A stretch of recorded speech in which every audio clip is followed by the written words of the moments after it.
Okay, so ano 'tong contempt of court 'no, so hindi kasi ako makatulog, so nag-vlog na rin ako, totally umaga na naman.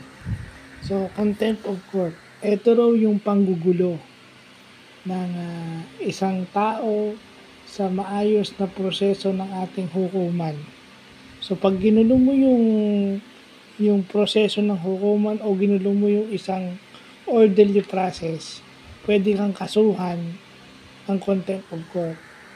So dalawa 'to 'no, sa sa sa korte at saka sa, hearing sa Senate at saka sa House of Representative. 'Pag ginulo mo yung orderly process ng hearing sa Senate at saka sa House of Representative, kapagka niloloko mo, yun ang contempt of court, 'Pag ikaw ay nagsisinungaling, dahil 'pag nagsinungaling ka, ginugulo mo yung proseso at under oath ka dun, yun, puwede kang kasuhan ng contempt of court. So, maraming klase ng contempt of court. Ito yung civil contempt, yung hindi mo pagsunod sa order ng korte. Civil contempt ang tawag dyan, ha. O, yun, alam na natin.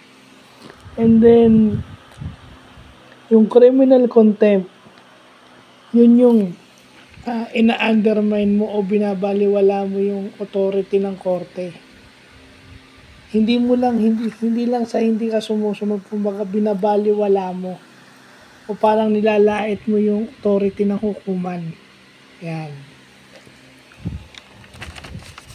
Criminal contempt yan. Yung indirect contempt, yun yung nangyari outside the court. Okay, may karugtong yan. May karugtong yung indirect contempt na yan. Pero mamaya na tayo yung indirect sa labas ng korte. Pag direct contempt, kagaya ng nangyayari sa Senado, sa House of Representatives, at saka kahit sa korte, pag sinungaling ka, contempt of court, pwede kang ikulong.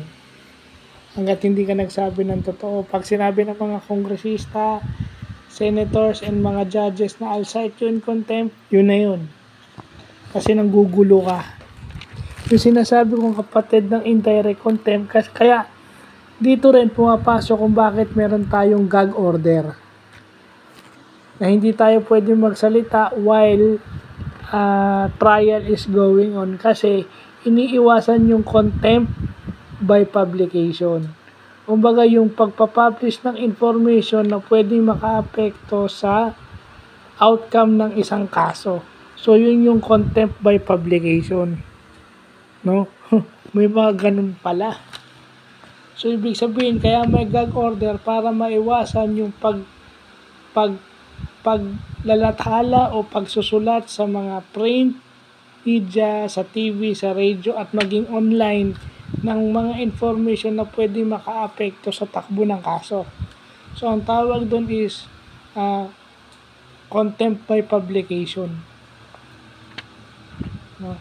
Parang kapatid yun ng indirect contempt kasi hindi naman sa korte yun, nilathala. So, pag ongoing yung, kaya may gag order.